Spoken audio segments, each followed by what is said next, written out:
সুপ্রিয় দর্শক, স্বাগত জানাচ্ছে। বাংলাদেশ বিশ্বের সবচেয়ে বড় বদ্বীপ। পাহাড়, বন বনাঞ্চল, খালবিল, হাওর বাওড়, নদীনালায় ভরপুর এই বাংলাদেশ। চিরসবুজের এই দেশটি যেন প্রাকৃতিক সম্পদে সমৃদ্ধ। আয়তনের দিক থেকে বেশি বড় না হলেও এই দেশে গ্যাস, কয়লাসহ বেশ কিছু প্রাকৃতিক সম্পদের উৎস রয়েছে। প্রাকৃতিক এই সম্পদ আহরণের জন্য প্রতিনিয়ত চেষ্টা করে যাচ্ছে সরকার। এরই মধ্যে এই দেশে তেলের খনি আবিষ্কৃত হয়েছে। অবিশ্বাস্য হলো সত্য, এই দেশের মাটির নিচে রয়েছে জ্বালানি তেল। কিন্তু কি পরিমাণে তেল রয়েছে, কোথায় পাওয়া গেছে এই তেলের কূপ, কত বছর ধরে এই তেল তোলা যাবে, এই তেল দেশের জন্য কতটা সম্ভাবনাময়, এটি কি দেশের প্রথম তেলের খনি, এসব সহ দেশের তেল খনির আদ্যপান্ত নিয়ে সাজিয়েছি এবারের পর্বটি। বিস্তারিত জানতে পুরো ভিডিওটি দেখুন। দর্শক, চলুন চলে যায় মূল ভিডিওতে।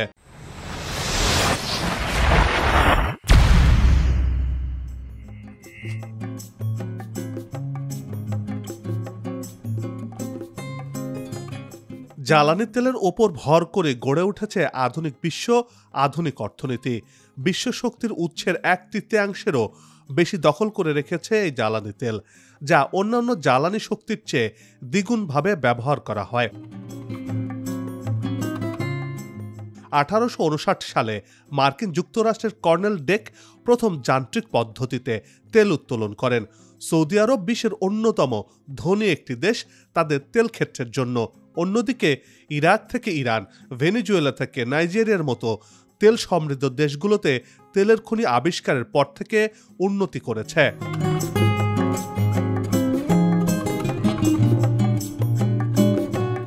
বিশ্বের সবচেয়ে বড় বদ্বীপের নাম হলো বাংলাদেশ। সুজলা সুফলা শস্য শ্যামলা এই দেশের রূপের যেন শেষ নেই। নদী নালা, হাওর বাওর আর বিলে ঘেরা চিরসবুজ এই বাংলা এক এক সময় এক এক রকম করে ধরা দেয়। এই বাংলার রূপে বিমোহিত হয়েছেন কত কত কবি, সাহিত্যিক, বণিক, তার কোনো ইয়াত্তা নেই। আর তাই তো ষড়ঋতুর এই দেশকে আদর করে রূপসী বাংলাও বলা হয়ে থাকে। বিশ্বজুড়ে বাঙালির আতিথেয়তার সুনাম তো ছড়িয়ে রয়েছে।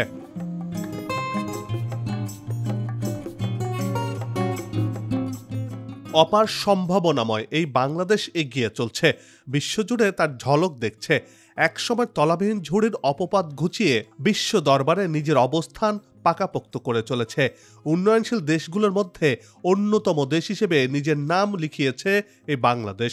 মূলত জনশক্তি এবং পোশাক রপ্তানি এদেশের বৈদেশিক আয়ের প্রধান উৎস, আর খাদ্যে স্বয়ংসম্পূর্ণতা অর্জন বাংলাদেশকে এগিয়ে নিতে সহায়তা করছে।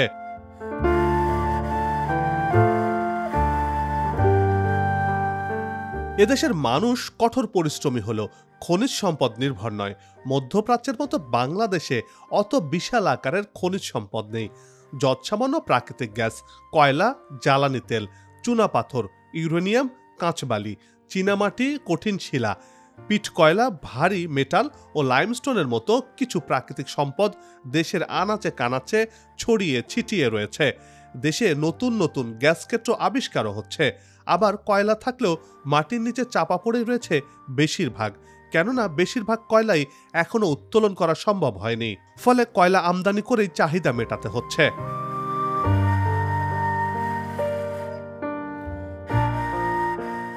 হযরত শাহজালাল শাহপরানের স্মৃতি বিজড়িত এলাকা সিলেটকে বলা হয়ে থাকে বাংলাদেশের পুণ্যভূমি। এই ভূমি চা উৎপাদনে দেশের প্রথম, এমনকি এখানকার চায়ের সুনাম তো দুনিয়া জুড়ে ছড়িয়ে রয়েছে।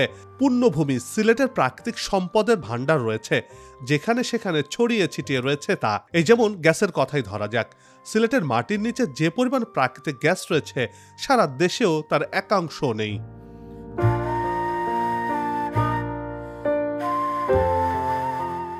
এবার সেই পুণ্যভূমি সিলেটেই নতুন আশার আলো দেখা দিল। প্রাকৃতিক সম্পদের ফর্দটা বেড়ে গেল, যুক্ত হলো জ্বালানি তেল।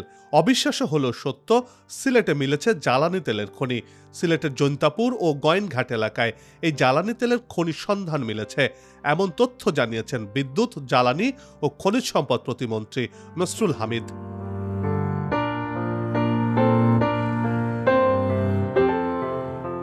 গণমাধ্যমকে প্রতিমন্ত্রী জানিয়েছেন, জৈন্তাপুর ও গয়েনঘাট এলাকায় 2 মাস আগে ড্রিল শুরু হয়। 10 নম্বর কূপে 2576 মিটার গভীরতায় খনন করা হয়। এতে 4টি স্তরে গ্যাসের সন্ধান পাওয়া গেছে। স্তরগুলো প্রায় ৩,৫০০ মিটারেরও বেশি। এখানে ৪৩ থেকে ১০০ বিলিয়ন ঘনফুট গ্যাসের মজুত রয়েছে বলে ধারণা করা হচ্ছে। ২৪০০ থেকে ৬০ এবং ২৪০০ থেকে ৭৫ মিটারের আরও ভালো পরিমাণের গ্যাসের স্তর পাওয়া গেছে বলেও জানান তিনি। পরীক্ষা নিরীক্ষা করলে ২৫ থেকে ৩০ মিলিয়ন ঘনফুট গ্যাস এখান থেকে পাওয়া যাবে বলে আশার কথা শুনিয়েছেন প্রতিমন্ত্রী।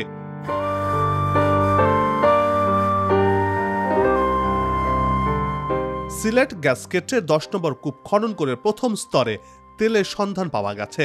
খনন করার সময় যে প্রেসার পাওয়া গেছে তাতে প্রতি ঘন্টায় ৩৫ ব্যারেল বা ১৫৯ লিটার তেল উত্তোলন করা সম্ভব। আর প্রথম পর্যায়ে সেই গতিতেই তেল তোলা হয়েছে। প্রথম দিনে ২ ঘন্টায় ৭০ ব্যারেলের মতো তেল উত্তোলন করা হয়েছে বলে জানিয়েছেন প্রতিমন্ত্রী।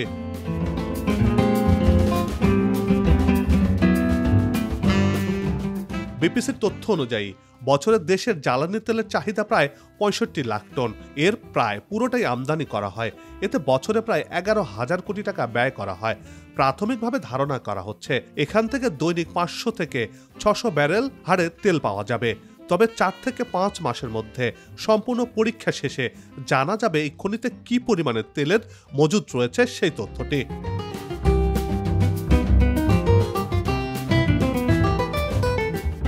এই কূপ থেকে আগামী ১৫ বছরেরও বেশি সময় তেল উত্তোলন করা যাবে, যার সুফল পাওয়া যাবে প্রায় ২০ বছর পর্যন্ত।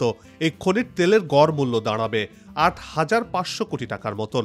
এমন তথ্য জানিয়ে বিদ্যুৎ ও জ্বালানি প্রতিমন্ত্রী বলছেন, এরই মধ্যে সিলেটের খনি থেকে উত্তোলিত তেল পরীক্ষাগারে পাঠানো হয়েছে। আর পরীক্ষা নিরীক্ষা শেষে এর আনুমানিক মূল্য নির্ধারণ করা যাবে বলে মনে করছেন তিনি।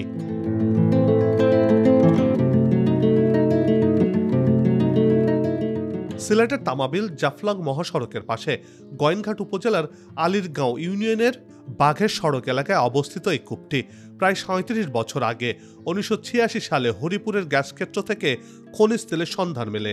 এরপর টানা ৭ বছরে মোট ৫,৬০,৮৬৯ ব্যারেল তেল উত্তোলন করা হয় সেখান থেকে।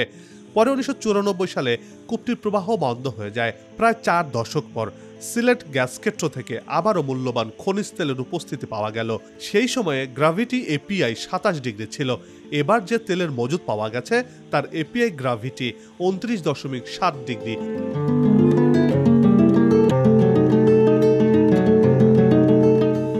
এ বিষয়ে বিশেষজ্ঞরা বলছেন, এর আগে যে তেলের খনিতে পাওয়া গিয়েছিল সেখানে নিয়ম মেনে তেল উত্তোলন করা হয়নি, যার কারণে বেশি দিন তেল তোলা সম্ভব হয়নি বা তেল ক্ষেত্র ডেভেলপ করা হয়নি। আর তেলের চাপ কমে গেলে প্রাকৃতিকভাবে আর তেল উঠে আসে না। নিচে থেকে যাওয়া তেল নানা পদ্ধতি মেনে তুলতে হয় বলেও মত দিয়েছেন বিশেষজ্ঞরা।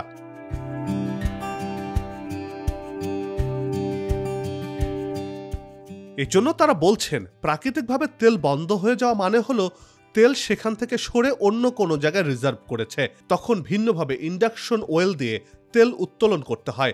এবার এই তেল উত্তোলনের ক্ষেত্রেও এ ধরনের পদ্ধতি অবলম্বন করা উচিত বলে মত বিশেষজ্ঞদের। এক্ষেত্রে বাংলাদেশ পেট্রোলিয়াম এক্সপ্লোরেশন ও প্রোডাকশন কোম্পানি বাপেক্স এটা করতে সক্ষম বলেও মনে করছেন তারা।